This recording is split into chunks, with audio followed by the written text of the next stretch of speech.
The Shawnee language. Sawanwa. Numbers. Nikoti, Niswi, Thui, Niewi, Nyalanwi, Nikotoa Thui, Niswa Thui, Twashik Thui, Jakat Thui, Metta Thui. Greetings. Hatito, Hoisi Wapani, Hakuisi la Samamo, Niwisi la Samamo, Guakila, Nyawe, Phrases.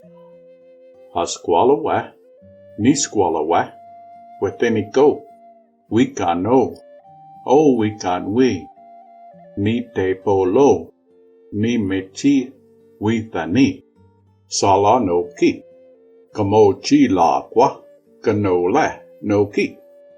Sample text.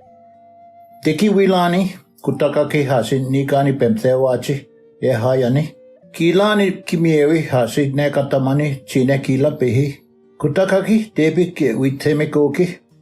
Payekwe matawi etha ita hankuska mako tasi pemtheyane. Ke hutapena kiana no ki yesilawiani. Ke pa bisugi mikintehe. Ke nutagothi pimilawiane no ki matawichta ki hiyo. Ke wakuta ki matemiewi ka kika. Hasikaten silawiane kuilahi ke wakuta kia pitalaki chine taki chita kwe. Ke huta benana yewe milotho yani ni askani matapiawe. Ke skuniki kasiki te besawe.